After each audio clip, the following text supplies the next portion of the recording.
From the Dallas On Air studios in beautiful Dallas, Texas, this is Fulfillment right here on DallasOnAir.com. And now here's your host, the Vegabomber, PJ Dunn. All right, welcome everybody out there to the Fulfillment Show. This is Season 4. This is episode 24. It's the last episode of the year, and there's even some more announcements about that coming to the end of the show.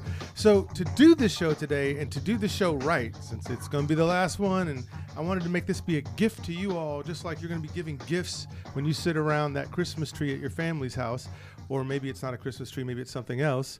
Festivus bowl. There it is. Bowl. Yes, that too. And I can't spell that, so I'll let you handle that part. So with that, the gift to you guys, I think, is I said, well, what's one thing I could give to the viewers today? You know, and I thought, how about some of the best voices, minds, opinions, thoughts, contradictions? And if I put all that on one show, you got to watch that. That'd be more exciting than Geraldo, right?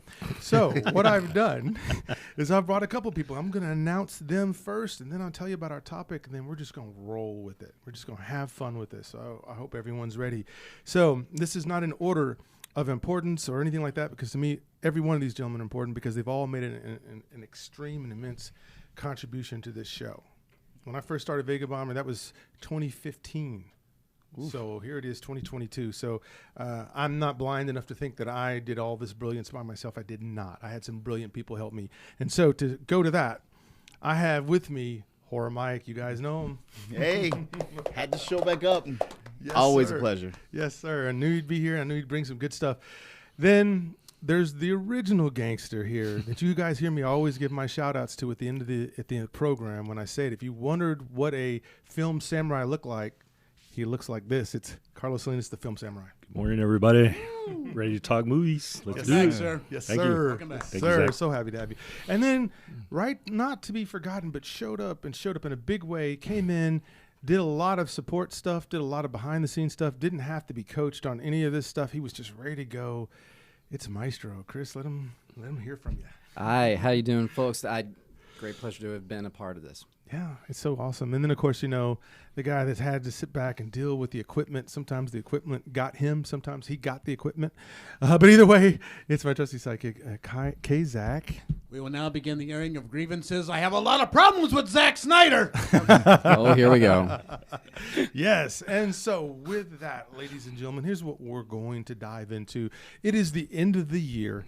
So at the end of the year, we're either going to look forward to what's coming in 2023, which we already did. So by process of elimination that this is going to be a reflection piece looking at the best movies of 2022. Now, there are several. So what we've done with this large panel is said, hey, what are the two films that no matter what, you go back to it, it's still stuck in your head somehow. You might even bought the soundtrack. You might be humming the soundtrack. But it had that much of an impact on you. I say it that way because I don't want you to mention a mediocre film that has to be there just because there weren't other good films. Yeah. I don't want you to give us the real goods on that. And then, because we got to do this, at the end, we're going to let you know that one film that should have never been made. It was put on the big screen, but it looked better on fire. We'll talk about what that film is, too. So hang in there. So right off the bat, I'm going to kick it to the OG, and I'm going to ask you, starting from number 2 to number 1, what would you say? Do you want to do them both together, or do you want to do just round robin of 2 then 1? Well, we're going to do a round robin, but I'm just going to start with the Let's samurai. do it. Okay, these two films that I have are pretty much interchangeable. 1 and 2, 2 Okay. and 1. Gotcha. Anyway, I was looking through my Letterboxd. I log all my films on Letterboxd, and there's only 2 films that I gave 4.5 stars. I don't give any film 5 stars unless maybe I've seen it twice, and then I see it as like Apocalypse Now as an example. Okay. It's a 5-star movie for me. But these 2 movies this year that I watched, and there's a bunch of really good movies, and it's hard to leave some of them off the list, but I'll start with The Northman.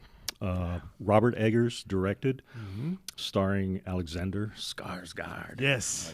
Anya Taylor-Joy, Ethan Hawke, the great Ethan Hawke. I love Ethan Hawke. Yes. Nicole Kidman, and even one of your Bork. Yes. Bork made a little appearance in there. Yeah. She didn't have a big role. And Claes Bang, who, if you're not familiar with this actor, check out a series that he did, Dracula series. Oh, yeah. He plays Dracula, and it's amazing. So The Northman is basically a tale of revenge. Alexander Skarsgård, when he's a child, his father is murdered and then it's just Nice a brother. tale of revenge. You know, it's brutal, it's violent, everything that I love in a movie. Betrayal, you know, just the craft of the film is incredible. I love Robert Eggers. I get a sense that he loves like myth making films. He did The Witch and The Lighthouse. Each one is a different, you know, there's a different take on each of these movies, you know. But The Northman is, you know, it's a Viking movie basically, and it's very immersive. At times, I felt like I was one of those Vikings, you know, attacking a castle, and you know, the spear throwing scene is just, oh my god. And then the climax, you know, the gates of hell, like literally at the gates of hell, is just, I just love this movie, and we saw it together. Yes, we did. And oh my god, we're just blown away by it. So, yeah. There's not much more I can say about the film itself. It moves at a deliberate pace, and it has just these moments where you're just in awe. And I love those long takes that it does sometimes, where it's just like you're there. Yes. And yeah, I appreciate a film like that. That's why I gave it 4.5 stars. I love that. Now, normally I let my guest go ahead of me, and I'd go last. But since this is also, I'm going to call this my number 2, because my number 1 and 2 are also interchangeable. Really? Okay. But since we've already broken spades on this, then I'll follow up with you on that for Beautiful. Love it. So when you have this basic revenge tale, but told well, to where they went to the design and they made sure that everything looked Scandinavian, felt Scandinavian, which is going to throw some people off because they're going to go with their American sensibility. Well, why isn't there a joke right here? Why isn't somebody making a reference to Iron Man? Why is it? You won't see that here, because this movie is going to say, hey, here's Willem Dafoe playing a crazy, crazy jester person who people still listen to even though he's crazy, right? The idea that Nicole Kidman at the end, when you see her and how she does that turn about that, and how you see how here's this guy with nothing but anger and resentment because it was his brother who killed his dad and then came after him. And so he barely got away with the skin of his chinny chin chin, right? And the idea that you watch Alexander Skarsgård, you get to see it. This is the immersive part that the samurai's talking about. You get to watch how every time you look at him, he's not smiling. He's not forgot the day that he had to run away from his uncle who killed his dad and then took his mom in, and then did what he did with He her, has a which mantra got that he says over and over so just to keep much of that hate in his heart. Yeah, and so you see it. You viscerally see it. And what I love is the body acting here. Because Skarsgård gets buffed for this thing, and you see why. Because if you're going to be that angry and that rage, it's going to make you have a physical presence that looks something crazy other than just a guy who's always mad looking, right? So whenever you see him and he looks hulking, he looks bigger than the castles he's about to go knock over. And this gives us the sense of how angry he is. So I love how Eggers shot that. He said, no, I want to show you how towering this rage is in this man. So he's going to be physically as angry as he is in his face. And he's not just some dumb Hulk. He's the thinking. Oh, 100%. warrior 100%. too, right? Yeah, And I'd love to see Eggers do a proper Conan film. It was like watching a Conan comic come to life, right? For sure. You In hit some nail of it. those scenes. Yeah, I absolutely agree. That's one of the themes I think for this year with the movie. Some of the top movies I've noticed give you the experience, and you hit a nail on the head that you're right. There's a shot I'm thinking of when he's walking through a village, and you're walking behind him. Yeah. I felt like I was one of his soldiers right behind him, and boy, that is a rare treat. You would think more filmmakers would be able to capture that. But man, was that well done for Eggers?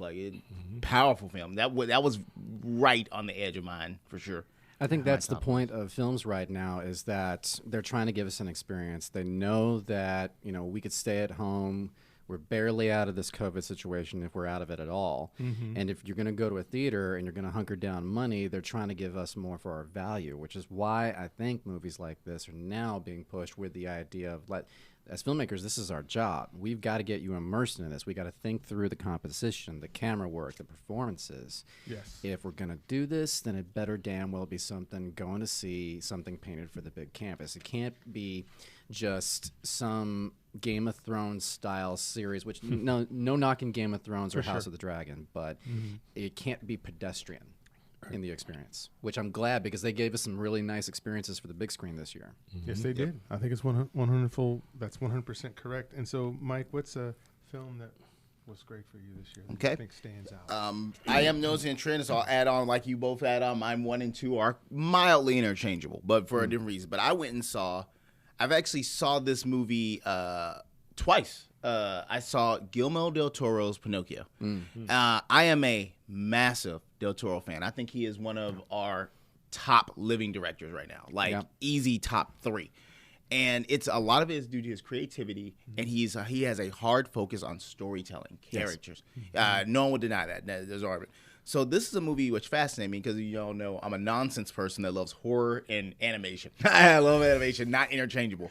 So I am fascinated by this movie is stop motion animation, which is a laborious process. You have to move it a little bit, take a photo. Move it a little bit, take a photo. This movie was a passion project by Guillermo del Toro about a story about him and his father. And yeah, exactly. So it's a take on the original Pinocchio story. And he obviously added his own twist, his own unique creature designs. But this was a labor of love for 15 years by Del Toro. Wow. And he wanted to also provide jobs for Mexican animators. So he tried to keep everything in Mexico in terms of animation. And because he's such a talented filmmaker, he draws in some of the best voice acting you can imagine, voice talent you can imagine. So he brings in Kate Blanchett as a monkey. She just does like sound effects for a monkey. He brings in Ron Perlman. Christoph Waltz is in this movie. Does an incredible job. Ewan McGregor is the voice of the cricket. This is a powerful story. And the reason I give it so much is because it is a little bit darker subject matter, but the theme of this story is about our love for our friends and loved ones, and that when inevitably they will pass, it is us who will carry that legacy for them. And I think it's a powerful, especially our family. And Del Toro does this, and using stop motion, it makes it more unique, and the quality of it. There's no film like this. And because of the nature of it being real doll, exactly, I felt like I was in this real world where this doesn't exist. This is a little puppet that there's nothing like it real, but it felt real to me. That's a hard experience to relay, and especially such a harsh theme that is something I'll give Del Toro. He finds experiences that we all deal with, and we're all going to deal with loss and carrying on the family and the memories, both good and bad. And how he delivers that message is probably going to stay with me forever. And I went and saw it on Netflix, and then I found an Angelica showing to see it one more time.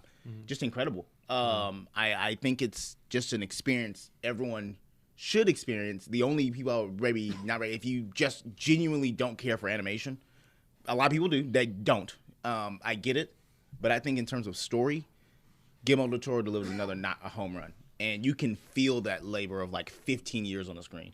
So yeah, Pinocchio was a definite huge for me, and it's kind of weird to me.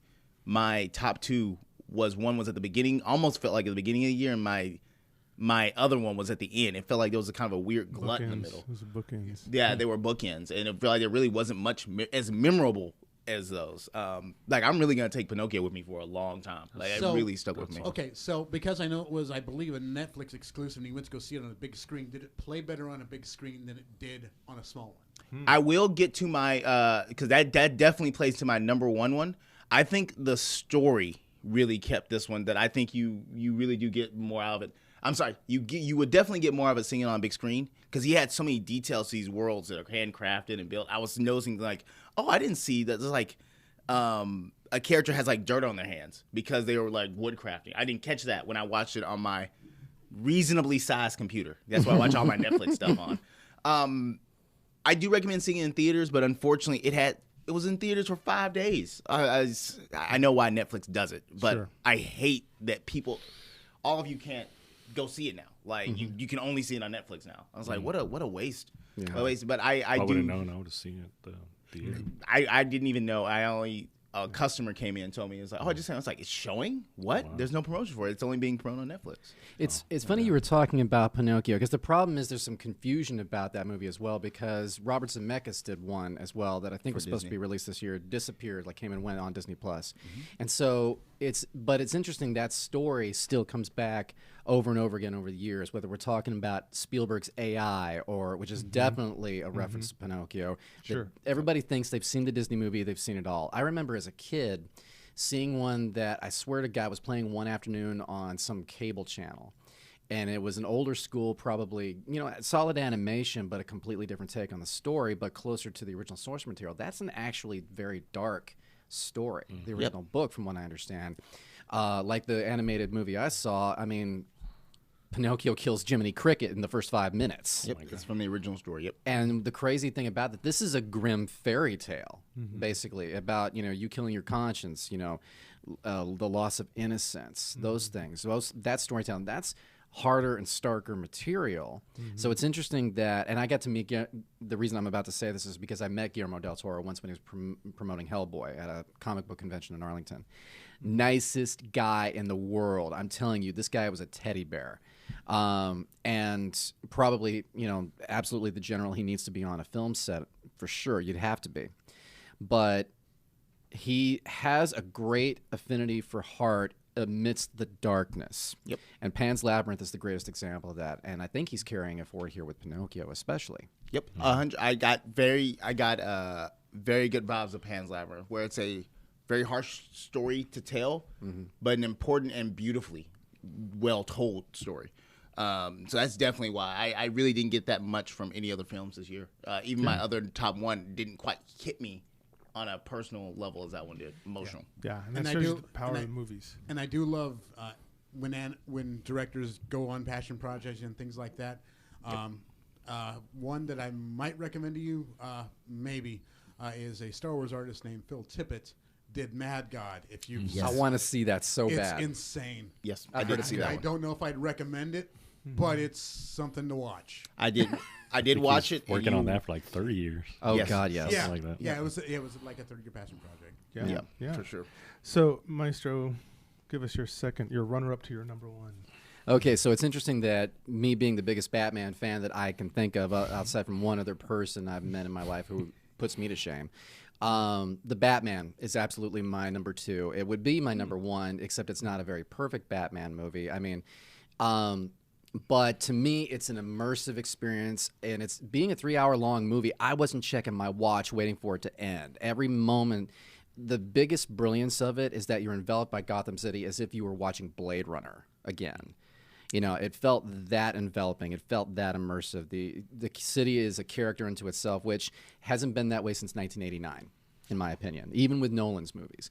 And what's better about it is that we see purely Batman in almost every sense of the word as the pure detective that we have always wanted to see. We've finally got the darkness down, the dark version of the Dark Knight, but now we get to see him in the full moniker of the Dark Knight detective. We got to see that. Now, having said that, is it perfect? By no means. That's why it's my number 2.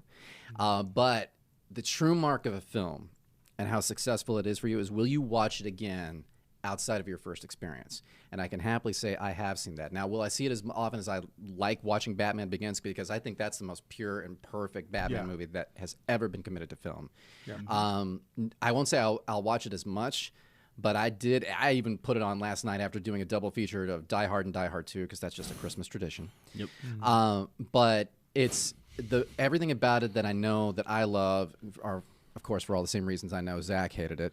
I even loved Michael Giacchino's score on it. I thought, and I'm somebody that's paid attention to the music scores between Danny Elfman and Hans Zimmer and Michael Giacchino for years. We're talking probably 30 years of Batman fandom from the music specifically alone. Forget that Neil Hefti 60s stuff. It's fun, great, but I'm moving past it. I wanted something that is commensurate with the character, that's almost that envelops the identity of the film and the character. And Michael Giacchino did it beautifully. It's as titled by one of the pieces of music on the score album, it's a sonata in darkness.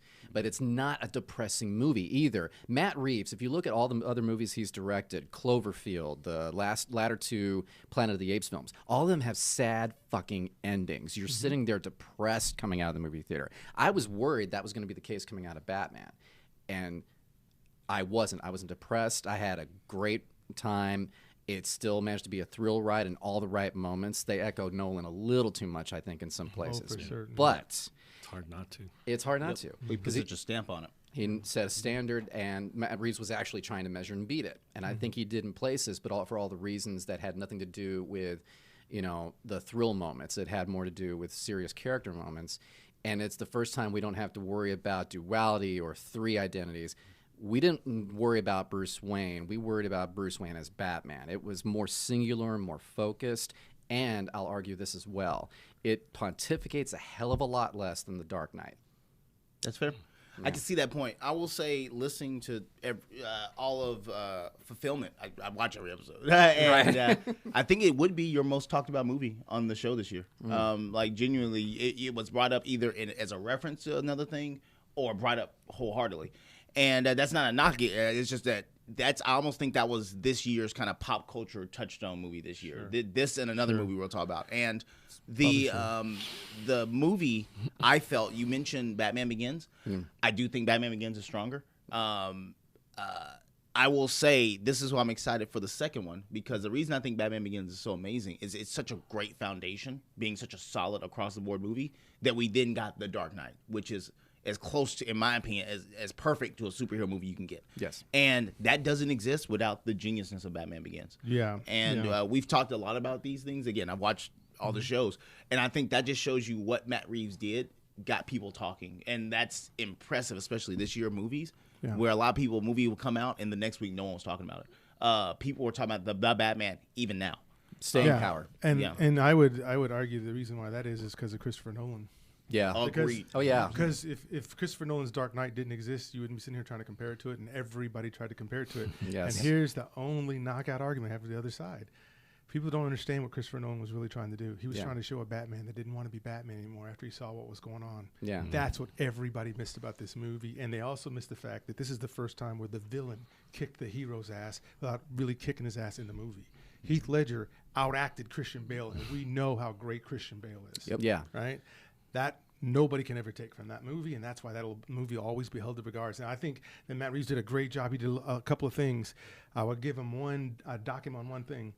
If you're going to try to build a real relationship, you needed to show that relationship between Gordon and Batman, because it made no sense that Gordon just out of the blue was the one person who trusted this one weirdo and everybody else hated him.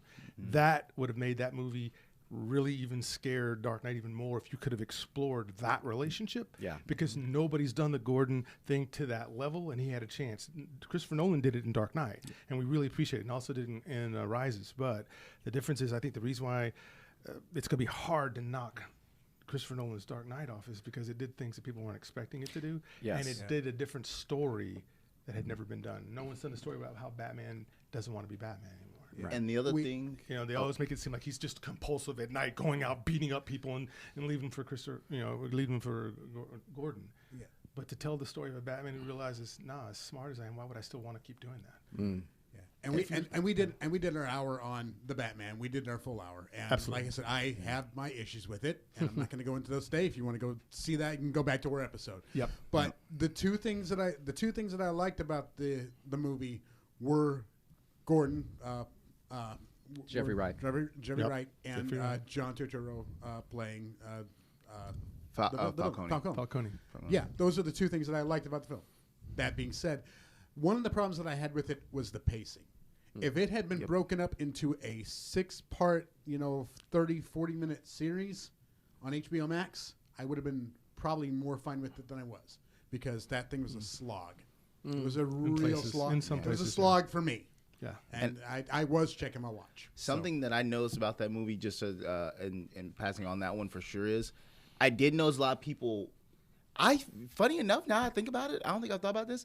I feel fairly criticizing the movie, and I think maybe internally we all realize, boy, you are on the cusp of greatness. That's why I'm excited for the next movie he does, because I'm like, if you rough out those corners, you're gonna have something amazing. And I think people can feel that, because I noticed very fair, in my opinion, criticisms of that movie. Oh yeah. And everyone would acknowledge, no, I liked it, but then this problem happened, this problem, and they weren't nitpicking it. They were just bringing it up, because I think no one wants to see a bad movie. People all want a good movie. Yes. And I think that movie, probably of this year, was the closest to being genuinely one of the greatest of all time. Like, it just some fine tuning. It could have been the greatest of all time. I think people felt that. Yeah. And I think the next one, Matt Reeves is a smart man. I think he's going to be looking at it. He's going to do his research. And I suspect when we get that next one, it's apparently going to be Mr. Freeze. Don't know how that's going to work, but I'm excited because he's my favorite. I think it's going to be really good stuff next time. So. Just bring back the Penguin. He's my favorite. Yeah. Oh, he killed it in And that. this Colin idea Farrell. of the Joker So thing hilarious. really took points Well, away we're getting from me. the HBO series, right? We're Yeah, getting a the Penguin Penguin HBO. series. That's still we're happening. gonna get that. Well, but I would thought the thing about it is that this is one of the few Batman movies where once you overload your movie with characters, you have to worry about how unraveling your plot can get. The Penguin, Falcone, everyone was like, even the Catwoman, they were centrally they weren't throwaway characters. You know, you had some multidimensionalization on a great percentage of them. The Penguin is one of them. But the motivations weren't nearly stretched out as well as they could have been. Right? Like, you don't even Yeah. need Catwoman in that movie. You could write that movie without Catwoman in it and it'd be fine. The idea of going back and forth. female character. Well, you could, going but back and forth between her possibly having a romantic relationship with the female, but then she's having this thing back and forth with Batman. It was confusing more than it said, no, this is definitive.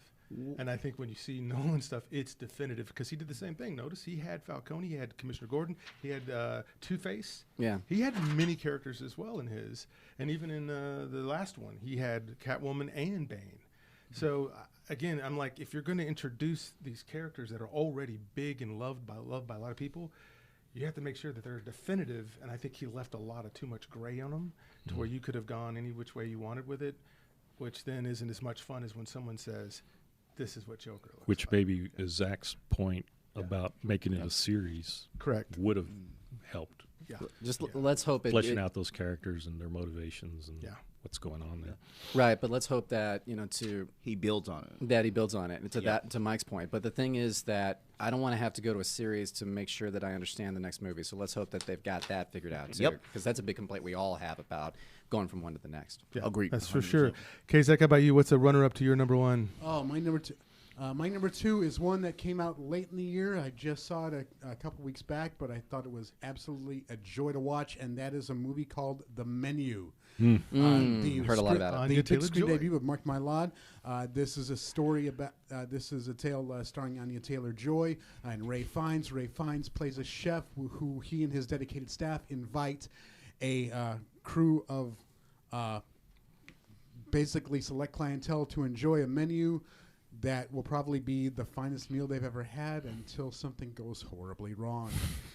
And it's a really wicked satire of class, of fine dining, of celebrity chefs, of food and wine magazines and things like that. Just all these kind of things that we've come to celebrate in the last 10 years about food and celebrity and things like that. And it's just been foodie culture. It was just a real wicked joy to watch, just seeing people get kind of what they deserve. Characters who they have it coming, and you just see some absolute brutality, some great fights, some really just fun acting from everyone in the cast. Everything in it is just a really kind of picture perfect dark satire. It's a perfect movie at a perfect time. I really, really love this film. Excellent. It was on my list for sure because I am growing to really like of the up and coming actors and actresses, Anna Taylor-Joy and the actress who was the new Kate Bishop Hawkeye. I forget her name. Haley Steinfeld. Haley Steinfeld. I think those two are going to be in honestly 2 or 3 years. They're going to be superstars. They're just one big movie away from being mega huge stars. And Anna Taylor-Joy is so far. I don't think she's been in anything bad. Same with Haley Steinfeld. I think so far, fingers crossed, knocking on wood, they've had a pretty good hit record. Whoever their agents are, I hope they got a raise because they've been getting them really good stuff. Especially Anna Taylor-Joy. She was also in The Northman. Did a great job in that. The Witch. The Witch. Queen's Barry. Gambit, Last Night in Soho. Yeah. She has been great in so far everything she's been in, and I like her. I just didn't get a chance to. None of the showings of The Menu worked for me. It almost felt like a streaming movie. I think that might be another hidden theme of today. How was that experience seeing it in theaters? Is that something to rush out to the theater to see, or could I? Because I'm going to see it, but should I watch? You don't have to see it. You could see this one on streaming. You don't need to rush out. It's not a big screen experience. Yeah. The production design is incredible. Yeah. Visually, it's stunning to look at, but not necessarily. You don't have to see it on a big screen. It's kind of like it's kind of like a almost twisted episode of the Great British Baking Show. I kind A of really twisted version of it. But yeah, if you like foodie culture and want to see a satire of it, or hate foodie culture and want to see a satire of it, this is one to definitely check out. It had the benefit of having a really killer trailer. I remember before Although seeing. I thought they gave too much away in the second one. The first one was perfect because it didn't give anything away. Yeah. Yeah. The second one, I thought they went too far with it. And I said, I would have loved to been more surprised by what was really happening, you know. Then I guess I saw the first trailer because I thought that was a really good one. We saw it before Bullet Train. We saw a trailer for that. There was another ensemble horror movie with Pete Davidson, I forget, that had some crazy Bodies, Bodies, which came and went, from what I understand. I'd love to see your review on that one, Zach. I'm not touching that damn film. Right. There's no way I'm going near that damn film. But the menu, to me, the problem with it in this trailer is the same reason I liked it, is that it gave me vibes of something else. Like, and it's tough to make decisions about the two movies I love this year because I still need to see Glass Onion, which I expect is going to be good, and Avatar, so The Way of Water. So the thing about Knives Out is it set a standard with its trailer. And it turned out it was just such a great movie to see, and I wished I'd seen that one in theaters, even though you can see it on streaming pretty comfortably. And the same is going to be true probably for Glass Onion, which is how I'll eventually see it. But movies like that, long after Knives Out was released, Ready or Not, I don't know if you guys saw that one. That was a wild movie. Fantastic. Yeah, love great Ready or movie. Not. Yep. It had such a great twisty ending, great immersive experience, good performances, but it was ensembles in a rich house, kind of had a mystery bent. The menu reminded me of Ready or Not more than it did Knives Out, technically. But Smile was another one that had a great trailer that actually was like a little more like British 60s horror movies, the way that its trailer was constructed. And what was ironic is that when I saw that trailer, though, for Smile, is that it ran before the trailer for Nope. So it was like, Smile, Nope. Yeah, That's how it came across to me when that would happen. It's like that you couldn't have picked a perfect sequence of trailers before a movie ever. But all of them are running around this mystery. Let's throw some smack in the face to waspy shits out there, and that's the interesting thing is we're getting more of those movies. So Zach, you may be like in for a joyous satirical time at the theater here for the next couple of years. Yeah, I got those vibes because I'm a big one of the few movies I bought like immediately. Ready or Not. That's another unfortunate. That actress, I said the same with her. She was great and she disappeared. Samara Weaving, she's compared like visually to Margot Robbie all the time. And Samara doesn't, I don't think, have the pleasure of picking the same projects that Margot does. I mean, basically, they're very similar, but Samara gets kind of the B-list stuff, and Margot gets the A. Yeah. And I will say I got those vibes of Ready or Not when I saw the menu, and I love Ready or Not so much. I just genuinely love that movie. So all right, I kind of get those comparisons. So Ready or Not, Smile, Nope. Nope. I gave you that one, sir. You owe me a kickback. Well, then let's do this. Let's now go to Number one. What ends up being, our number one. Of course, we've said that they're kind of close, but we would probably go to that hill and die on the hill for this number one. And so I'm going to start with Horror Mike. Okay. What's the film that you're going to die on and saying, yes, it was one of the best times you had in 2022? And because best times? It makes into it. Easy. Top Gun Maverick. That's my number one. Yeah, so we'll discuss this for sure because for me, now I mentioned this with Pinocchio, and I mentioned this with the menu. My underlying theme for this show was, is it a theater experience? Because I have a theoretical question. I haven't rewatched this one. I watched it twice in theaters, and I'm a cheapskate. I hate doing that. Movies are expensive now.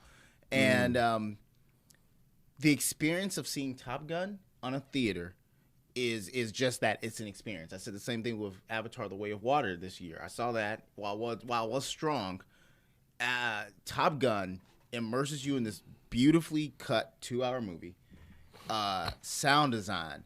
Everything is laser precision. Now, it doesn't do anything new, in my opinion, but it does everything to such laser precision that this is, to me, the one aspect of the best parts of cinema is I felt like I was feeling the G's. I felt like I was in the cockpit. I felt like this was a thrill ride. And what's so amazing about that is I do know we always do want to see create something new and creative, but there's something to be said about doing something so to an bordering on perfect level that it's incredible. And the thing about Top Gun Maverick is and I want to do this experiment myself, is will I get that same experience watching it on a large TV, seeing it at home? I don't think Top Gun Maverick is as good seeing it at home. And the conversation I want everyone else to have with your friends and family at the water cooler is, does that make it a weaker movie? Because I don't think, would I have enjoyed that movie waiting for streaming on that as much as I did seeing it twice in theaters? Saw it in theaters once, and then when they had film day for $3, I went and saw it again.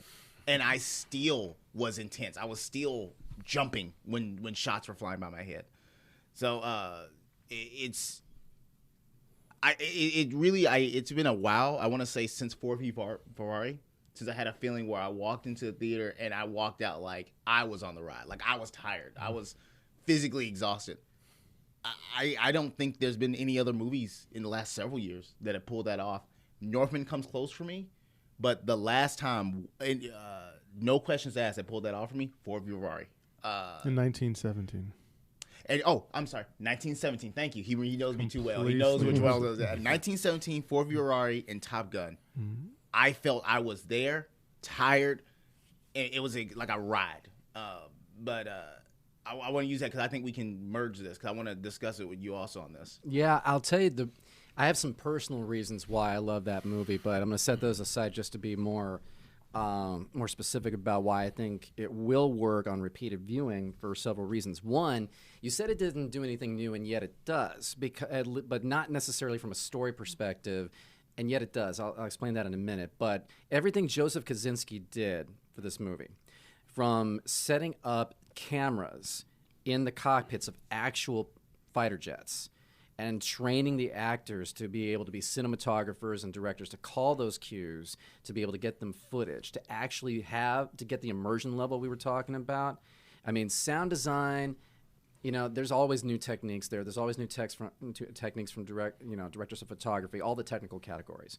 And the thing about Top Gun Maverick is they even push the limits everywhere they could in every department, because this is a film a lot of people wanted to see a sequel to.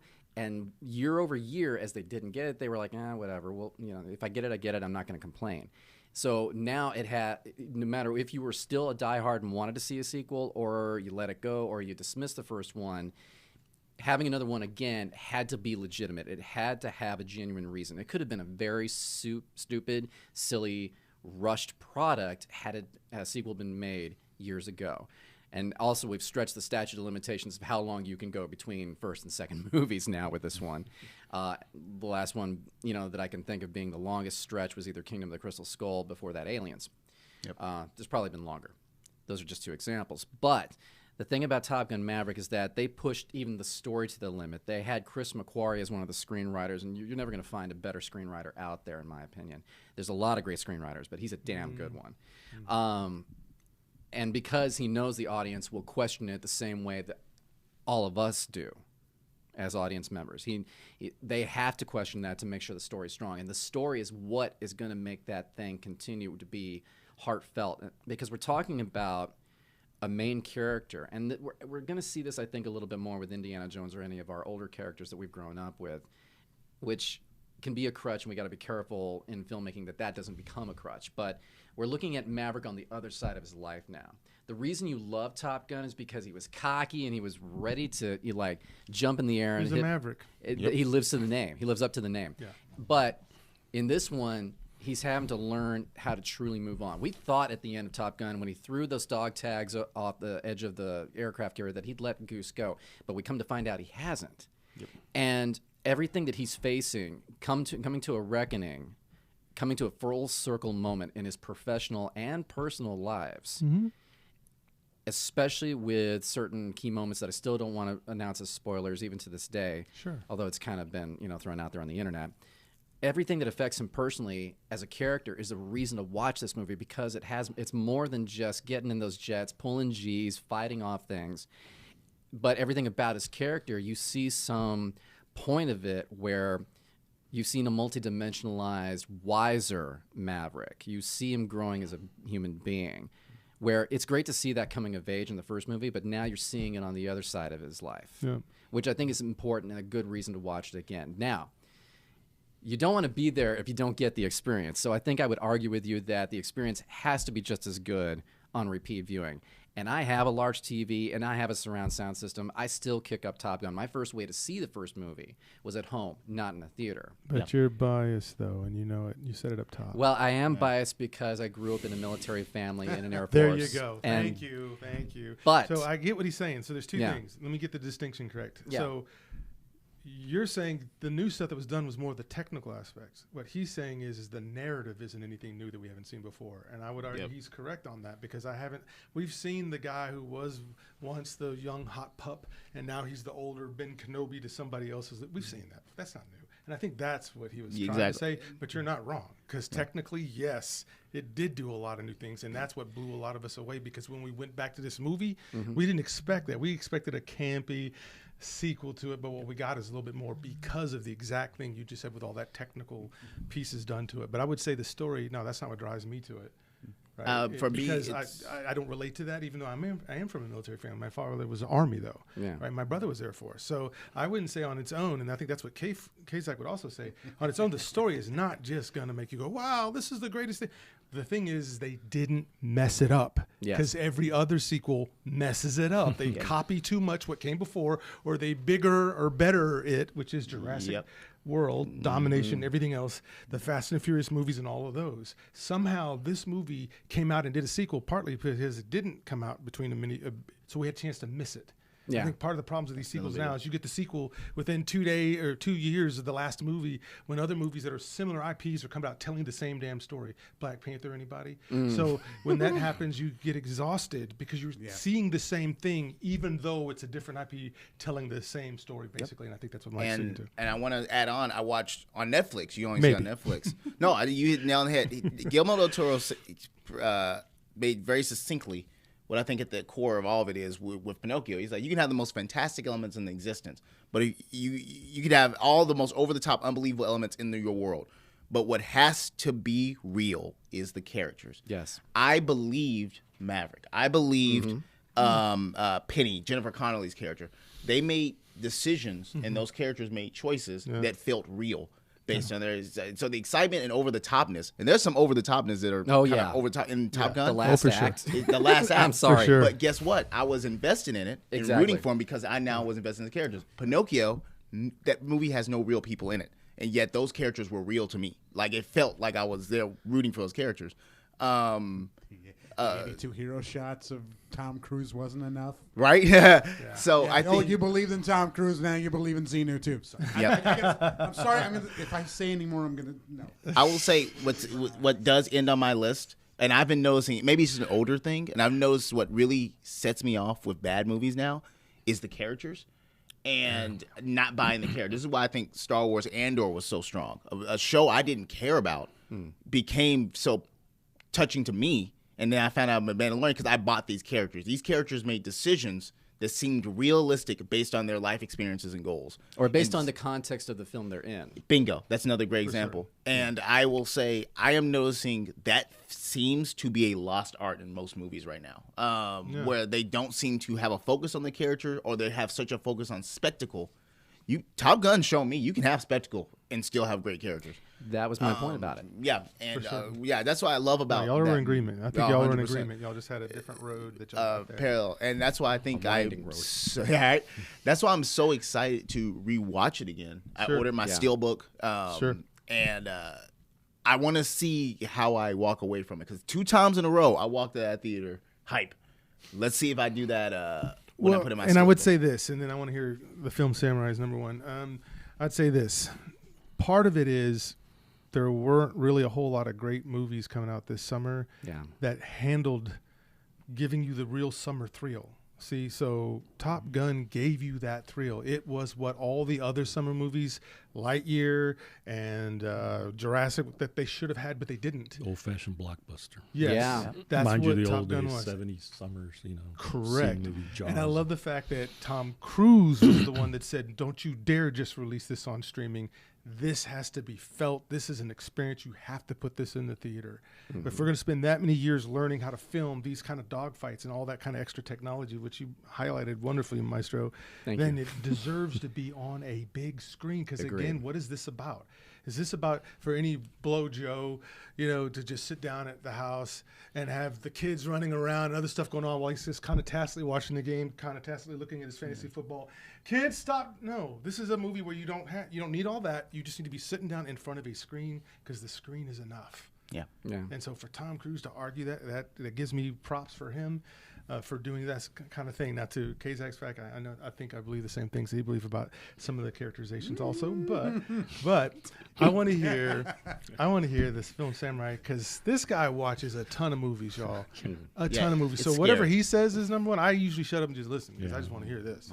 I like all kinds of movies. I like big genre films. I like action movies, horror, everything. Yes. But I do really appreciate the art house film. And Tar, directed by Todd Field, was the top movie for me. Like I said, it could be interchangeable with The Northman, but I was.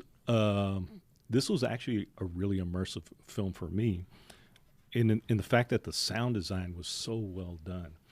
The basic story is Lydia Tarr, played by Cate Blanchett, is a conductor, and she's the first female conductor of the German orchestra in Berlin.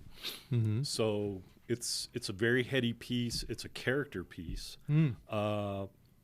Some of the roles that Cate Blanchett has done, I felt have come across as kind of campy. Well, I mean, the Marvel movie she did, like she was way over the top. So she can do camp easily. This movie was, her part was very, I wouldn't say understated. She was playing this big personality. And she was, a type of person that's full of herself, believes her own her myth, And the director, Todd Field, if you're not familiar with him, he was the actor in Eyes Wide Shut, who was the old friend of Tom Cruise. He was the piano player in the little bar. Okay. And he's the one that gave him the little code word to get into that ball where he's playing. He's also in Twister, but you blink twice and you miss him. Right. Okay. So he's got a background in film and also in music. So he was a jazz musician. So it's a character piece, really. I believe that Cate Blanchett will get an Academy Award for this. Wow. If not win it, she'll get nominated for sure. Yeah, we kind of locked up. So go ahead and go into why you dug this film. I hate to make you repeat yourself. Okay, no problem. I was talking about Todd Field as his background in music and film and being in Eyes Wide Shut, and I felt like he may have been inspired by Kubrick a little, in that the film was very Kubrick-like in its atmosphere. There was moments of where it was just quiet, like nothing, like no sound, like and then other times, she's hearing noises. One of the gifts that musicians have is they hear things. Things can be musical to them. Anything sounds in the street, but she's being driven mad sometimes by these sounds. And I think at one point she thinks she's losing her hearing, and it just she just unravels. So by the end of the film, man, she's just like, wow. It's an experience to watch this film. Black Swan for conductors. Yes, almost. You could compare it to Black Swan very easily. So I appreciated her performance in this. In that, like I said, she wasn't very as campy as she can be sometimes. Although her character is a lesbian, and she calls herself out as a U-Haul lesbian. I guess it's a person that just moves around a lot, goes from relationship to relationship. Yeah, and Todd Field did an incredible job here. So I love the film, and I'll definitely watch it again. If it helps to that character, what that phrase means is that there's so few lesbians in the world. Usually when they find each other, they take a U-Haul and immediately move in. It's jumping into a relationship. Gotcha. Very quickly. Yeah, lesbians are not baggers, they have U-Hauls. Gotcha. Yeah. Okay. So, wow, you guys are schooled on this.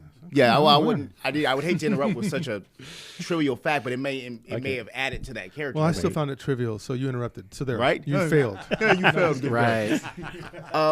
Shout out to Mark Strong, who's in this. I love Mark Strong in anything. Yes. I love him. He's in this movie. He's not a very big role, but the part he plays is just You know what? Perfect. I love it. The thing about Mark Strong is when he plays a villain, yeah, he's going to give you 110%, but he almost has way more fun with his character acting. Like think in so. Kingsman, he had way more fun being the Alfred of the story, so to speak. Anytime you see him just cutting loose and having fun, that's reason enough to see that, at least that scene from that movie, if he's in it and doing that very thing. So I wanted to actually make a quick point. I hadn't thought about this movie. Do you remember when this came out? Oh, God, it's been in the last quarter, A right? few months ago. Okay, so I saw this a while back, the poster. And ever since I saw this great Seeing documentary. the poster's not as seeing the thing as seeing the movie, It's Mike. basically judging the book by cover, right? Well, me and PJ fell in love with a documentary called 24 by 36. It's on YouTube, free documentary. It's amazing. Now, I've always loved movie posters, but it made me a new appreciation for posters that I already had.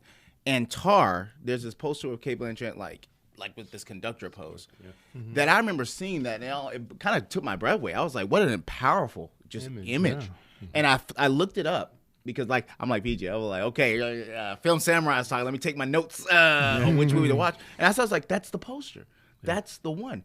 I just forgot about the movie because this movie, unfortunately, has had no marketing. I guarantee it'll be a Criterion film in a year or two. Easy. It's Oscar bait easy because of that. I mean, it's not made to try to get awards, but it does come across as one of those where it has a harder time finding And it its has audience. so many themes in it, and it works on so many levels, and it does make reference to cancel culture. That's one of the a lot of controversies about it, because there's this whole scene in there where she just obliterates this Juilliard student of why he won't play music that was done by Mahler.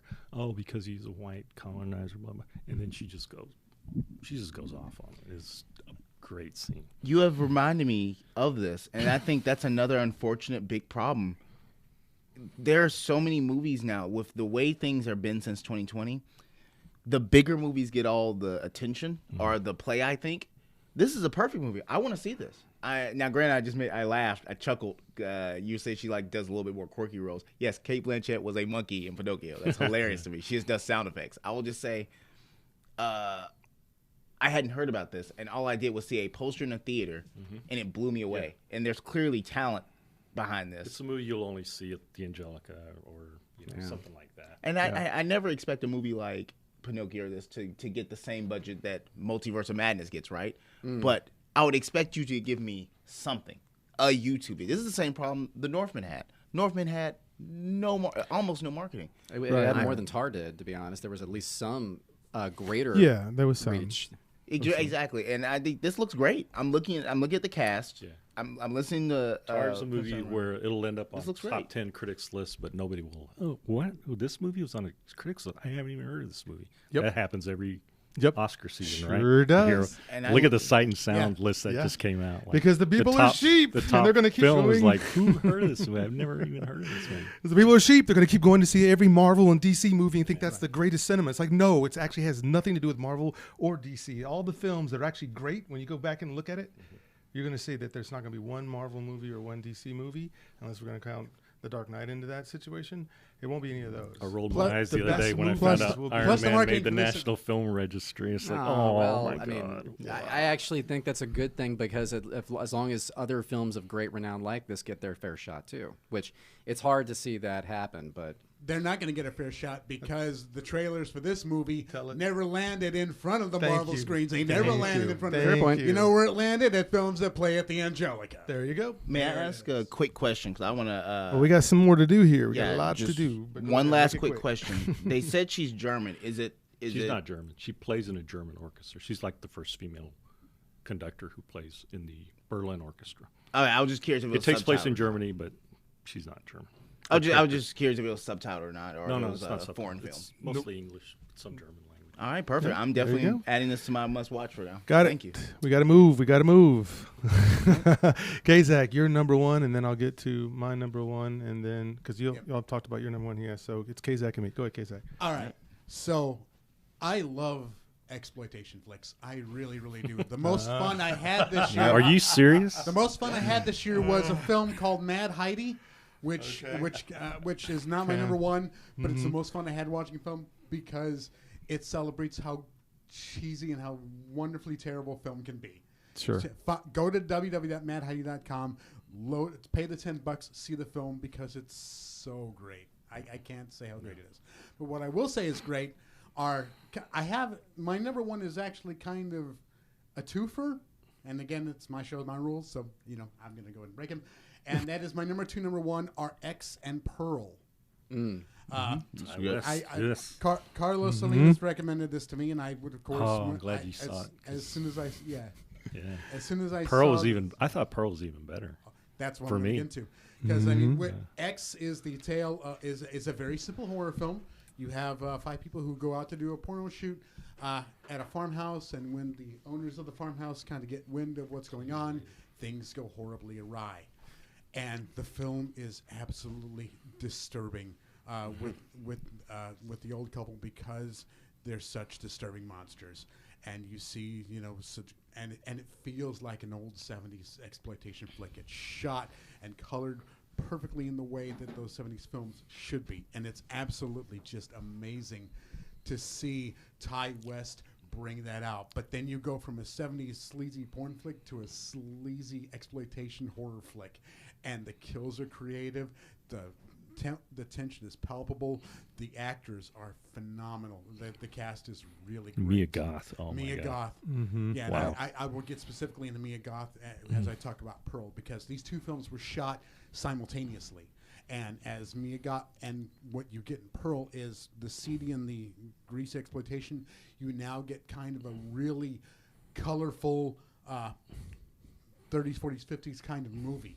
Kind of reminded me of Wizard of Oz, Exactly. like in a way. Yeah, you get the color palette brightens, the scenery kind of changes and cleans up, but then you get this performance from Mia Goth, which is I honestly wish the Academy Awards would pay attention to horror, because Mia Goth gives the performance of a lifetime. Not only in X as two different actors, but then in Pearl she gives a performance of an absolutely woman getting broken, and it does something that you don't see in films ever. You get a one-shot 5-minute monologue of the reasoning why this woman absolutely breaks down, and it's devastating to watch. Because because you're watching it from the point of view from the person who's actually seeing it happen in front of her eyes, and then it goes really askew. These two films together, I honestly could not have been happier to see as not only a horror film fan, but just as a film fan, because it showed you stuff that you don't see. It shows you brutality that you don't see. It shows you performances that you don't see. It shows you stuff that you haven't seen in a while, and that you also haven't seen before. Ty West just does horror so good. It's so good to see him return to this format. Yes, absolutely. And it's just two really great films. I'm holding off on buying these on Blu-ray because I want that third when Maxine comes out. We're going to get the 80s VHS again style. I just cannot wait. I bought the first two, and I'm going to wait for the box set of all three. I got to see it. But everything in this film was a joy to watch for me, being a fan of this type of cinema. Love it. Awesome. Yep. No, I love that. Good to Well, hear. my number one is also a film here that's been overlooked and probably not given the attention, and it actually does everything right that you'd want to, even including perhaps maybe even the trailers, except for the second trailer gave it away. And this is the movie Black Phone, starring Ethan Hawke. Great movie. Now, I saw that movie with you. I saw it with Kazak. So I saw this movie at least 3 times. I was shocked by the idea that a straightforward story about childhood, growing up, trauma, the whole 80s thing of kids being kidnapped and all the different serial killers who were doing this widespread back then. This movie centers on that and doesn't go into a bunch of, well, let's explain everything that's happened up until now. No, they put you in this scene with this brother and sister. The brother's super smart. He's a very clever kid. And, of course, we know there's a kidnapper out there who's played by Ethan Hawke. Now, Ethan Hawke, usually the good guy in most of his films. But here we get to see him cut loose and show why actors love playing the villain sometimes, because you don't have to worry about dotting I's and crossing T's. You can just be as fiendish as you want. Now, this is also interesting because he's wearing a mask, So he has to do extra acting because you can't see his face and the expressions necessarily. But then to answer some of that, they create the mask where it can be moved and switches. It can be switched to different expressions. So they're letting you know, yeah, we know that, but Ethan worked with it anyway. So it's interesting because now this isn't the dumb chick at the end of the movie that's trying to somehow get away from the big, and not that that's bad. You got a kid that's super smart, that's like ahead of his class, that's going, okay, how many? So kids from this area were here before. I know some of those kids. What were they good at? What do they know? And then how would I get out of here? So it's written by Stephen King's son, who goes under the name of Joe Hill. Yep. And he goes in and explores that whole idea, the whole idea of this phone. Is it really ringing or is it not really ringing? And you have to play with that for a little bit. And then Ethan Hawke's character, because they don't, what I love about him is they don't try to give him a backstory. He's like this because his dad did this to him. And no, they don't ever give you any reason why he's as weird and as creepy as he is, and why he's just able to manage his brother and make his brother do whatever he wants. Like you can see there's this aggressive theme, but he's calm. He's not screaming. He's not yelling. He's not going, oh, I don't know why I'm doing this crazy stuff. I think I need to be Heath Ledger Part 3. He's not doing any of that. He's just sitting back going, kid, I thought you were smarter than that. And they're basically having a chess match back and forth on how he's going to possibly get out of there. But he knows, Ethan Hawke's character knows there's only one way out here. So I'm just waiting for you to finally make choice B. And then when you do, let's see who's smarter.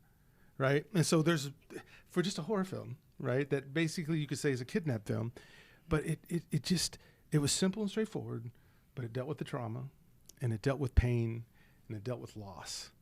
And then it said, here's the ultimate bad guy, you would think, that you know nothing about, but you don't have to. And then he's personable. He even jokes with him and does stuff with him. And you're like, how are you doing that? You're keeping this kid against his will. And you obviously he wants to get out of here. He's scared shitless. So this movie's juxtaposing all of these different themes all at once. And of course, if it's a Stephen King film, there's some sort of commentary about parents. Yep. So that's in there as well. So Black Phone, this was, surprisingly enough, this was a movie that when I sat down, I said, wow, it's almost so straightforward and simplistic that it's clever.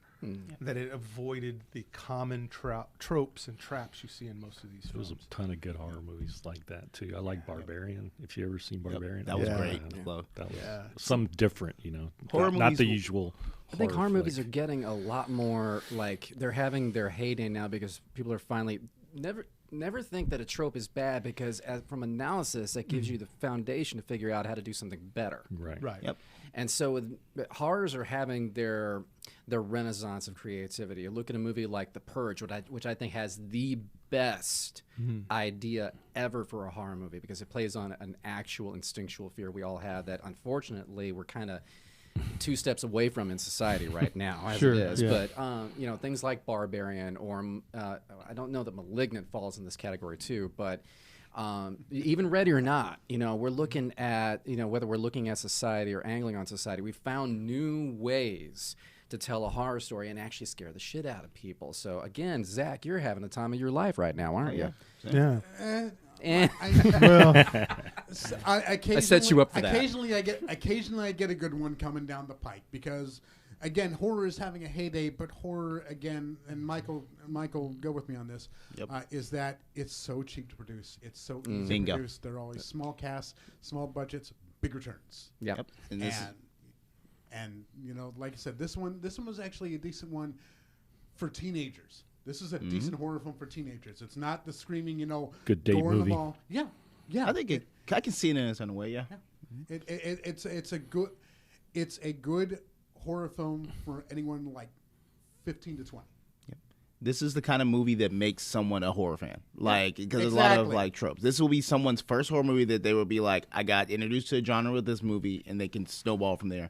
Because I enjoyed it very much, and I will say, in my opinion, only horror and romance, because they're so cheap to produce, you usually get the best auteur kind of films. Like the closest you get without interference and all this kind of stuff. You get those pure experiences. Except romance films are kind of hitting the skids right now as it is. They can't break their tropes right now. I mean, Bros tried. I didn't see it, but you could just smell the desperation off of the marketing campaign on that one. Yeah. Which is kind of sad. And as long as I haven't seen it, so I can't judge. I just hope that the LGBTQ community found it, had an audience for it, that they weren't, insulted by it, and hopefully they were celebrated with it. But And those are harder films to get marketed right now. Yeah, I would say that the thing that surprises me the most about Black Phone, not only just Ethan Hawke just being fantastic, was the 2 child actors. No, they were so. Oh, they did They great. were fantastic, and I like that the they rare horror movie where the kids are actually absolutely. you care about them. Most And- horror movies, the kids are like, Oh, like Yeah. The I Gate? hope he gets killed right away. Oh, Yeah. And But these kids are good. and the direction on this film, Scott Derrickson really knows how to tap into horror. I was just as impressed with this as I was with Sinister. Yep. Yeah. And both of them are two different types of horror. Yep. But he directs the tone well. He directs his actors well, and of course Ethan Hawke, a stellar performance. This was a decent one. It was a good pick, man. Yeah, Yeah, it was great. So we had to go with that. So now that you've heard what we would tell you is something that you should go buy, rent, and all of that good stuff, we would be remiss if we didn't tell you about the one film, because we kept it to just one. There are many films that really we kind of asked, who asked for this? Why did we get this film? And who's going to get an action figure of these people in this film? Right? Right? Nobody, because we know if you can't get an action figure, you can't make the movie, right? Oh, yeah. So Right. so this was that, and so I'm going to go ahead and start with you then, Maestro. A film that it exists. I don't know why. Oh, you're starting with me on this one. Okay. Yeah. The film I'm just gonna say Blonde. Okay. And I think there's the good news is it's one of those films where you either really love it or you really hate it. There's no middle ground. But I Right. really hated it, and for multiple levels. One, I think we can do better than that. Find a better way to bring back all these 50s, 60s, 40s, 50s, 60s, and 70s icons in better ways than to make a film that is really just trashy. I mean, Elvis. I mean, every so often we get a new movie about Elvis. We got one this year. Every so often we get a new movie about Marilyn Monroe, and every one of them wants to go to some dark place. I don't think we need to. We need one that celebrates. And honestly, I'd rather watch My Week with Marilyn, which I think was a great movie and really great character moments, and it's not about Marilyn at all, although she is a part of it. And a great performance by Michelle Williams as Marilyn. I saw her give a great performance with that. And likewise in Blonde, there's a great performance with Ana de Armas, but she had a seriously great work ethic, because this thing tried to do the period drama where the first 20 minutes of this movie, if you don't have any sympathy for Marilyn, you never will, because it is a chore to get through all the horrible experiences she had as a child. Every last one, all the drama. And her mom was whacked in the head. It's a surprise that Marilyn wasn't worse. And then Hollywood, of course, exploited her to no end. And we get to see all the very lascivious depictions of that in this movie. In The famous sometimes upskirt. and even in like almost Cronenbergian, to coin a phrase, body horror ways in this movie. And I'm sorry, it's just, first of all, if it were just a period drama, it'd be hard enough to get through. There's celebrations, like we were talking before we went on air. Carlos brought up how they had some pitch perfect depictions of her scenes in movies, but then you juxtapose that with all this stuff. It's just a mess. It's a 3-hour mess that Ana de Armas is probably going to get an Academy Award nomination for her performance, because she is good as Marilyn, but the film itself, horrible. I just I had to skip it in places just to be able to survive it. Wow. That's Okay. how bad it was. Wow. You didn't make it through the Pregnant Womb Muppet Show? Yeah. That's the part of it that I thought was Cronenbergian. the talking fetus didn't do it for you? You just- Like I said, Cronenbergian. Horror Mike, what about you? Now, you're a guy. Now, this is interesting. I have y'all context here. Mike likes almost everything. Yep. He just does. Usually when we come in, I'm the guy that's always, I feel the most negative guy in the world when I talk to him, because he can see the positive thing in every single movie. And I'm like, dude, come on. You got to admit, Fat Boys, Fat Beach was horrible. But he'll find a reason to tell you that was still a good film because he laughed a couple times. So, The cinematography on Fat Boys. What you got against Disorderly, sir? Dude, Disorderlies. but That's a great even movie. Mike now, because maybe if I've influenced him to come to the dark side a little bit. I think you know, you want to know what always he can gets tell us. to quote Family Guy. You want to know what grinds my gears when you have But you're so a car mu- now? Yeah, right. When you get so many opportunities that so many filmmakers would kill for and would make something beautiful and amazing with, and you squander it. And no movie personified that more than Jurassic World Dominion. Okay. You had some of the most charismatic actors in Hollywood today, Chris Pratt and Bryce Dallas Howard. You then bring back beloved actors in France, Sam Neill, Laura Dern, Everyone loves those guys. Everyone You mean loves those Commander characters. Holdo? Oh yeah, of course. Everybody, yeah, it's a famous character. You have a budget. You have a budget that could make 6 great indie movies, okay? If not more. You were promoted everywhere. And then you produce the most tripe, by the numbers, nonsensical movie. And then you proceeded to not give anyone anything they wanted. People wanted to see dinosaurs in the real world. No, I'm not going to do that. People wanted to see more Chris Pratt. Not going to do that. People wanted to see more of Blue, the main dinosaur. I'm not going to do that. I don't understand how a film gets made today and you just proceed to do almost every single thing wrong. But you were, and it got so, because I look at that and I look at what Ty West has to go through. I look at what Guillermo del Toro has to go through to just get these nice little movies. And then I see a movie with a budget bigger than most countries.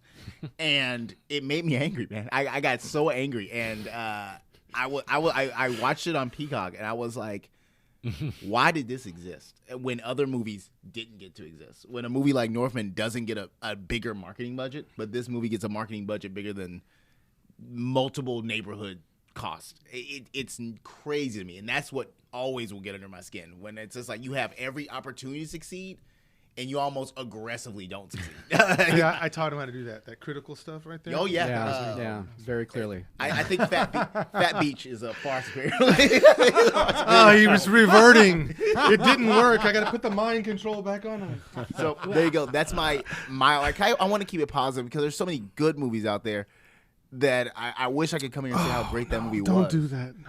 Well, I mean, There's so many mediocre movies out there. You know what? I can tolerate mediocre. I would say good movies out there. That's fair. I'll definitely meet you on that midpoint. But there's a lot of mediocrity now. Yeah. But boy, when you see something like this, when you just have every advantage, boy, that got to me. Universal Pictures has had its share. If you look at its history of being Hollywood at its most vapid. I mean, anyone want to like harken back to Xanadu? Oh God. But not really, no. But but at the same time, I mean, I look at I just like Olivia Fig Newton-John. That's all I care about. Oh lordy, rest in peace, though she may. But the thing about the Jurassic Park franchise, and Michael Crichton is my favorite author. The first book I ever read of his was Jurassic Park, and that book is phenomenal. The Lost World is a 10 times better book than that sequel could ever be. But we have to remember that Crichton was ripping himself off. Jurassic Park is basically Westworld with dinosaurs in novel form, with bibliographic research and footnotes on. I mean, that's what made it brilliant. Is the experience of reading it. It's like reading a real dissertation on genetic cloning, which was a very big thing at the time that the book was published. But as a entertainment experience, we have to remember that this thing from the beginning was almost an echo of something else. And so most things are, though, Chris. Fair point. But at the same time, there's nothing new under the sun. You notice how an echo kind of dies at a certain point For certain. Just saying. I think we're at the end of the echo. And the tragedy of this is, I watched it to end it, and then they announced another one coming out. Oh, I was God. like, No way. See, cash what are grab. y'all doing? Y'all told me this was the end. I only powered through this movie. Just because you How thought many it was reunion tours has Kiss had? Right? Molly Cruz on their second. Rocky V, Jaws the Revenge. Come on. Airplane the sequel. Any Fast and Furious film. Yeah, right? Fast 11. I guess you're gonna have to continue to keep finding ways to smash cars up. I guess I don't know. Yeah, so we haven't that, seen enough space. So yeah, I powered through it to see how it ends, Submarine. and then they announced, nope, we're gonna do more. Yeah. So with that, Film Samurai.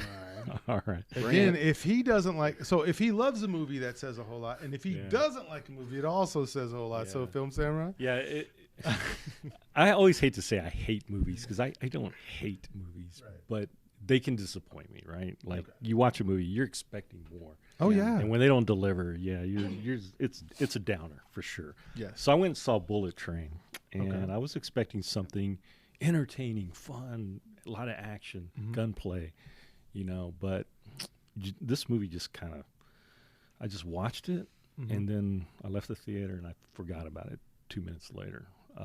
It tried too hard, visually it was pretty good. It's one of those one location movies. It all takes place on this one train, except at the end when they get off the train. But it's that David Leitch Now, David Leitch, he's a decent director. I liked Atomic Blonde. He did Atomic Blonde, I think Deadpool 2. He had a decent cast. Brad Pitt, Aaron Taylor Johnson, who I like, who I don't think he gets enough really good, solid roles. It's true. And then, Brian Tyree and then was the fantastic in it. great Michael Shannon's in it. And then a bunch of cast of characters, very forgettable. It had some clever plot things in it, and little things. If you pay attention to details, it can be really cool. But man, it was just like a live action anime for me. I'm not a fan of. I like some anime, not a lot of it. But if it's very well done, I appreciate it. But Bullet Train, nah. Yeah. And you Mediocre. To quote the great philosopher from Spinal Tap, there's such a fine line between stupid and clever. Thank you, Stewie. Yeah. I want Kazak to go last. I'm going to go next because I got to hear Kazak go last on the film that I'm going to choose something different because I can't go Okay. more on the ones. Okay, I was hoping only because it would be unique, but I get it. I get it based off what we did today. So for me, guys, so let's question the logic here. So let's do a sequel to a Stephen King movie that was the worst out of all of his movies in terms of the ones that hit the screen. Let's do Firestarter, everyone. Because, that's I totally agree just, with you. right? So here we go. And I now could we're tell going to that was gonna do, be good. Drew Barrymore tried her best in 1984, but now here we go. And we're going to try to do this thing in 2022. And so just, if I give you this synopsis, just tell me this is what you're going to rush out and get a ticket for. A couple desperately tries to hide their daughter, Charlie, from a shadowy federal agency that wants to harness her unpredicted gift for the turning into a weapon of mass destruction. So her father taught her how to diffuse her power, but as Charlie turns into fire, it becomes harder and harder for her to control. Help me, Robin, if I could just reach the bat belt. I'm sorry, I don't know where that came from. Anyway, Scott Baio's the Antichrist. Anyway, so what happens here is already anybody sitting down, you have to be a great pitch man to come in and say, that Stephen King movie that didn't do well? I got an idea. I think it'll go really, really well in the age of all this technology and all this flame retardant suits and all the kind of stuff that we have to put out a fire like in a second. But yeah, let's go ahead and go with this because I think we can retell and get something out of it. So the audience responded because the budget was $12 million. The box office gave it $15 million. So just bomb. So that's it, Firestarter. It's the movie that we are glad that we're not talking about because Sometimes I think it some couldn't movies are start a made fire. as tax write-offs. Yeah, they have to be. studios, trying right? to keep the rights to it. And throw this money away. Well, and it's Blumhouse. They're going to make movies either on the cheap, and they're making horror movies that are either really good or just let's get it done kind of things. I honestly, the 1984 one has a special place in my heart. I mean, Drew Barrymore and I are the same age. I grew up with her with E.T. I love what she's done with the career since. That's all it takes? And yeah, usually. But the thing is, only a child forgives. I always say, because when I was 5, I loved Flash Gordon, another Universal picture, as was Firestarter. I love the original Firestarter's music score by Tangerine Dream, although it doesn't always fit the movie perfectly. Yeah. I mean, Firestarter is basically an X-Men version of Carrie, if you think about it. True. No disrespect to Stephen King, but the book's definitely better than the movie. Oh, for Yes. certain. I bet you read the And book. I'm sure even Stephen King would, be dismissive of the remake, but everything was fine in this movie until the ending. I mean, Almost every spoiler. Stephen King story. I mean, if you haven't seen it, End the movie. Right? Somewhere I've heard this before. well, I mean, okay, but here's my problem: is she goes off with Rainbird, who is the big bad of the movie. I'm sorry, after everything she's been through, run away from this guy. Who the hell would write an ending like that goes completely like that's not a twist? That's Me. Stephen King. Well, I mean, but it wasn't done well in the script in the movie. That's for sure. If Stephen King does that at the end of the movie, okay. But this guy is, and in the original, he wants her for more than just her power. This guy is a total perv. Well, I mean, this guy is disturbing as fuck. And I'm like, you're going to end a movie in today's society where we're very protective of little girls, and you're going to show her go off with the perv who's trying to take her power and now has to be some sort of guardian for her. This thing fell apart in the third act. It's like we decided, we got to do something different. Well, the act we have is pedestrian. Let's do this. Yeah. It took the Dan Aykroyd turnpike into the Twilight Zone, and not in a good way. I'll just put it like this: Firestarter has a cold. Okay. Well put. Firestarter, put it out. Now that's brilliant. Brilliant. Okay, Zach. All right. So as much as I wanted to go full bore into the Batman, Oh well. because I hated that experience, I'm not going to do that today. Because, Okay. like I said, this show is about love, and I'm going to respect my co-host, and I'll be here for another hour if I have to go off on that film. So I will choose a different film that I found, let's just say, tragic, disappointing. The nothing burger that was Thor: Love and Thunder. Oh, yes. Look, I love everyone that plays in this movie. I hate everyone that's in this movie. Everything about this movie is a bad choice. It's like drinking milk in Anchorman. It's a bad choice. The acting choices are awful. The writing choices were terrible. As much as I love Taika Waititi, everything doesn't have to be cute. Everything doesn't have to be quirky. Everything doesn't have to be. Everything doesn't have to have a gay overtone. This was so unnecessary. I mean, how do you waste Christian Bale as, as a villain? Yeah. Oh my God. How do you waste your last opportunity to have Padme Amidala? And then, Natalie Portman comes back for this. Natalie Portman comes back to die. To die and get a paycheck. Everyone in this film is just here for the paycheck. Even Marvel is here just to get the paycheck. Oh, wow. I swear to God, this movie was just an annoying nothing burger because nothing progresses the plot. Nothing progresses the Marvel story. The only thing you get was the little thing at the end where now Thor has a kid. Fantastic. How do you jump the shark any more than adding a kid into the mix? I swear to God, I don't think I could have been more annoyed with this film. And that's been the whole nothing burger that this phase of the Marvel Cinematic Universe has been. It has been nothing burger after nothing burger after nothing burger. They've got a course correction to do with Quantum Mania and Get Me to Kang the Conqueror, or like I said, we're going to have the talk, and you're not getting the dog. Yep. Yeah. Wow. No, that makes sense. Families, you guys have been watching today. I just want you to see that while movies can be great and excite you, at the same time they can completely turn you off as well. Yep. So make sure you hang around good friends who know good movies so you can continue to see the good ones, and don't let people tell you that mediocre movies are actually great just because they like a certain intellectual property. That's not how we watched movies coming up. We watched movies because you actually know how to write a story. You made us understand and feel the character's pain, and then we wanted to see how the character was going to deal with it. And when we loved bad villains, we loved villains who were so good they were bad, and bad to a degree where they pushed the protagonist to nth degrees. Those are the movies we like. Exactly. Again, that's why I loved Pearl, because you got to see a fully formed villain, and then you get to this, which has nothing. And again, that's all these superhero movies are doing, giving me nothing villains. Who did you beat if you didn't beat nobody? Yeah, absolutely, You're absolutely. at that point. And then if you get to the point where you just don't even care about the characters anymore, then there's no need to make Thor 15 because you've already killed him in Thor 5. Yep. Right. So I hope they get the message that there's a time where you can go to a well too many times, and that's probably a signal that you got too many of the same people coming up with the movies. You need to break it up and get different people with different ideas, because that's where we're going to get difference. We're not going to get difference if corporate America makes everybody the same. Right, and that's what happens to these guys, because they want to get into corporate America, because corporate America's holding all the reins. They're holding all the power. They got all the money. They got all the funds. They got all the distribution. They got everything, right? So people do the thing to get in there.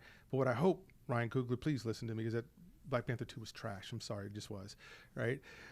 What I hope is that the Ryan Cooglers will use it to get there, but then they'll expand out and not think like corporate America when they do their artistic work. I hope they have the cojones to use the ladder, because they have the power. But when you get the power, please go make the movies you want to make, because Spielberg doesn't make the movies he wants to make unless he makes the movies he wants to make. And George Lucas is doing the same thing. And all the guys who ever came up with anything great those guys were the guys willing to say, this might push your limits a little bit, corporate, but let me show you why this will work. Yep. And then you have to bring them along that way, because otherwise corporate goes, how much did Transformer make? Oh, 80 billion? Cool, we got to do it again. Oh, people hated it, didn't test well? Doesn't matter, made 80 billion. We got to get that mentality. It out of played movies. well in Des Moines and China. Yeah, two places. Well, So- and it's the age-old adage from show business that Hollywood needs to return to. Leave your audiences wanting more. Yeah, love it. That's so simple. So with that, ladies and gentlemen, I just need to give you one announcement. And then after that announcements, we'll go into our shout-outs. So the announcement is just simply this. All my co-hosts know we've talked about this before. So Kazak and I said that what we wanted to do for this to get even better is that this needs to end in the formation that it's in now for us to get creative and be able to get those juices to go. So, ladies and gentlemen, this is the last fulfillment show that you will see in this iteration. I wanted to do that with some of my best friends here. This has been my baby, my passion project since I started in 2015. Just a guy turned on a camera because he was bored watching movies and just talking about them, right? And then out of that, I met people who actually knew film, and then they helped me open my eyes to see what it was to explain what it was I liked about the films. Because I knew what good films were, but I didn't know why I liked them as much. But then I met a bunch of people who could explain it. So with that, you're seeing Maestro probably for the last time here. Again, not ever. Same thing with the Samurai. He's not gone, but here. And then Hormike's not disappearing, and I'm not. And so to commemorate that, we all got our shirts that put us together. We have ours on, and there it is. Check it out. That is awesome. Turn around for mine. Yeah, and I gotta You turn guys are around wearing too. it with pride. I should be. Yeah, it's all right, but we got get a shot of that. There it is. Whatever we do and however we decide to go forward, we're going to remember the people who made such a big contribution to this, and also to you for watching. For those of you who kept watching, even though we weren't the shows picked up with sponsors so that we could start shilling for certain films. No, we never did that. It always stayed honest. It always stayed real. And it didn't always have to agree, but still could come to some sort of consensus. That's what this show ended up being. If you look at the first show to now, that's what I think you'll see. So with that, any of you guys just want to throw in something about your contribution, or you don't have to. We can just go to shout-outs. But what has this meant to you, Chris? It's meant a great trip into downtown Dallas every once in a while. After doing the first one, I was invited to this through the generous auspices of Kazak, and I have to thank you for bringing me in on that. Sure. I'm lucky that anybody like Zach likes my particular tastes in film enough to let me come down here. And it's thanks to him, because we were on a different podcast as well at one point. And we've been friends for years, so I have Zach to thank for coming out here, but then to be so accepted and welcomed so warmly and openly by you guys. It's a real privilege and a real honor. I know I was coming in kind of at the end of it. It's been my luck that I show up at the end of the party. It's been the story of my life. The best things that I have, I get to show up at the. I'm not fashionably late either by any stretch, but it's.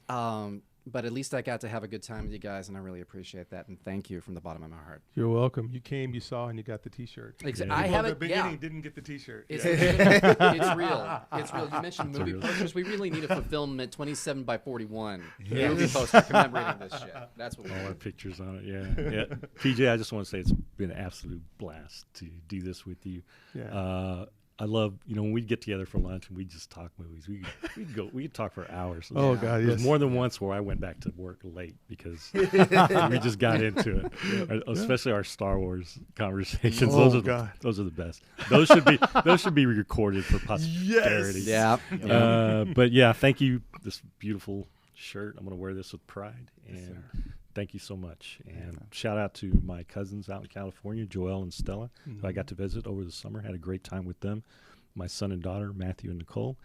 And just all the people on Twitter, film Twitter, that I enjoy getting feedback and seeing what they like and getting inspired by them to see certain movies that I'd never heard of. Yeah. I watch their feed and say, oh, yeah, that looks interesting. And ends up being like, wow, that was an awesome movie. Wow. So that kind of stuff, I love it. Yeah, and see, we have to thank his daughter Nicole, because she's the one that actually came up with the name. Came up with the name. And I just worked out the emblem, but she came up with the name, and it was a fantastic name. So definitely shout outs to Nicole.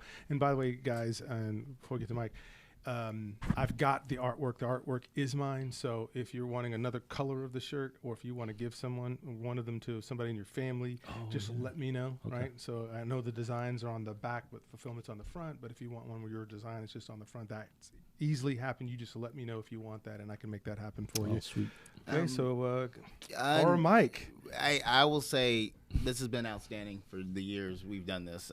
From humble beginnings to here, I think me and Carl's have been helping PJ with this off and on, and it's been a lot of fun, and I really enjoyed it. I've listened to, I think I can almost safely say I've listened to every episode. You have. And despite you two's best effort of just not notifying me of anything, and I want to say no, this has been great. I do love our. I hesitate to ever say we butt heads, but I do love our conversations because me and PJ always come from different points of view. It'd be boring of if we all things. like Absolutely. Now that I agree with, and I will That's say why I love K-Zach so much, because I just Right? love his takes on movies. They're Yeah. hilarious. They're great. this has been so fun. And I wanted to say thank you for setting all this up. Yeah. And I also want to tell you, also Carlos, thank you. You have introduced me to so many movies that I had never heard of. Okay. And that were so great. Thank you. Again, you did it even at the end, Tar. I love it. And I love doing that. My quick shout outs to my mom and dad, as always. Yep. My coworkers at Keys Comics, Jesus and The best Garrett. comics book store in Dallas. Thank you very much. They're moving soon. Yeah, we're getting ready. We're going to announce that soon. And hey, you had not been for that, I wouldn't have met you guys. And this has been more than worth it. I have loved it and have gotten tons of great new experiences because of it. So thank you, man. It's awesome. I appreciate that. And K-Zach. Before you get to me, Chris, do you want to give your shout outs too? Yeah. I guess we give shout No, it's all right, because you guys were definitely the main prime shout-outs. And, of course, also to I'm meeting Carlos for the first time, Film Samurai. So I hope it's been a good experience. And if it hasn't, that's an hour of your life I can't give back to you, and I'm so sorry. No. And same, Finding out you're a Batman fan, you're number one. Thank you so much. And, of course, Mike, dude, from the one other opportunity we got to have a conversation, it's been a great experience. So thank you so much. And I need to go to this new comic book shop because my son and I are, he's buying more comic books and I'm buying more comic books for him. So, you'll have customers coming to Dallas from time to time as soon as we know when Come on over there, all right? we will do. But my big shout-outs, of course, that's my tee up for my son and my wife, who are not awake when I drive down here or when I'm recording from Skype on here. So shout-outs to them for their grace and for support of me continuing my pursuits of film, whether talking about it or otherwise. That's awesome. And K-Zach? All right. So to me, first, it's been a pleasure to come into this. I came into fulfillment as an engineer and wormed my way into becoming a co-host because that's what I do. Get under your skin. Like a virus. It's been my pleasure to talk film with people who know and love it as much as I do, even if I don't necessarily have the same kind of viewpoints or tastes, because I've got very, very different tastes. It's been a pleasure to talk about the art of film, the craft of film, the work that, the joy that film brings. It's always been my pleasure to explore and enjoy this art form with other people who dig it kind of like I do. And even though we may not watch the same stuff, it's always good to get different points of view and good recommendations and things like that. And like I said, Chris, you and I probably couldn't differ more on a lot of films, but I always appreciate your passion for the work, and I always appreciate your insight because you have, such a unique and well-informed viewpoint that I respect hearing everything you give. And of course, like I said, getting to meet Horror Mike and Carlos and get, both a critical point of view and a joy of film from both of you. It's been a real pleasure to come into this world and get you guys into our studio and get you guys behind mics and get you guys talking and hosting and kind of seeing you guys open up as, lovers of film. Mm-hmm. So it's been a pleasure to kind of meet and explore you guys. PJ, I'm grateful for you for coming in, for listening to my sales pitch and saying, hey, you know what? Let's do a show about movies.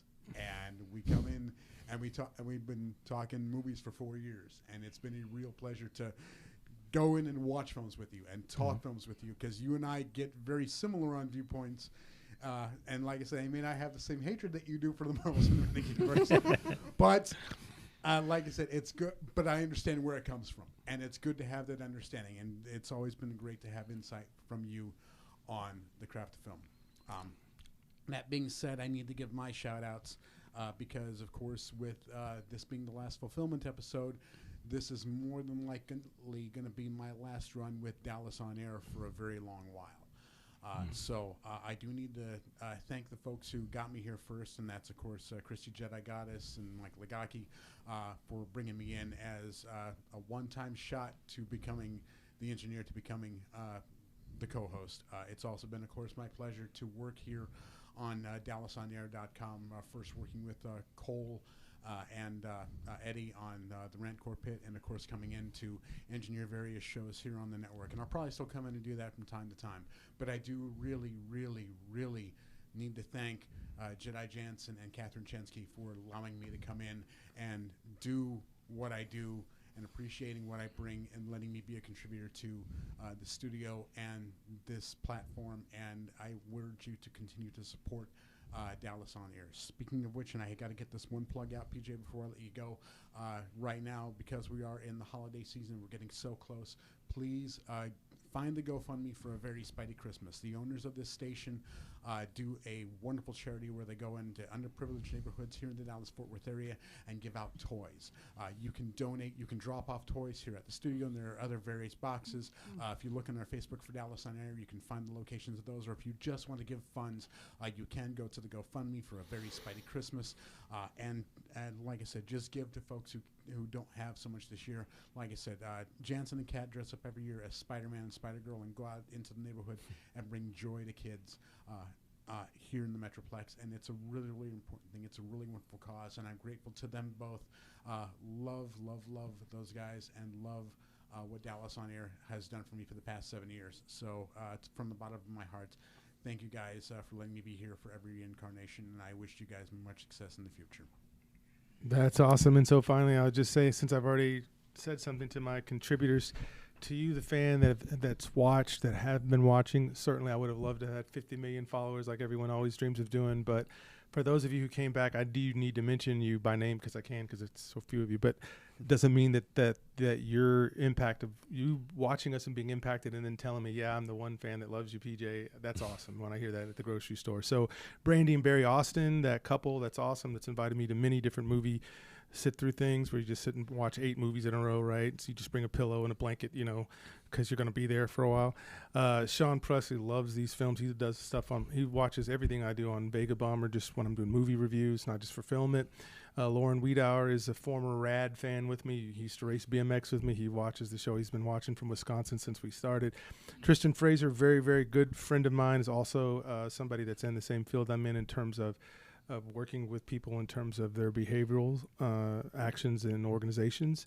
Harry Thomas is another YouTuber. Prim is another YouTuber. Troy Ross is someone I used to work at my former job who didn't know I could talk movies and started watching. Daniel Meza, who Carlos knows, we're big Hot Wheel fans together. It's yet another connection we have besides Batman and movies. Freddie, Eddie, Medina, Cole Houston, 2 buddies of mine who also have had shows here on Dallas on Air. And then there's Stephanie Crane. And I don't need to say Film Samurai because he's sitting right there. So, all right. So with that, we're out. This has been a great time. We thank you, gang. We're just going to tell them we're done and we're out, but we'll see y'all again in some form or fashion. All right. Stay tuned. Take care. Merry Christmas. Deuces, y'all. Merry Christmas. Merry Christmas. Drink some eggnog. Eggnog.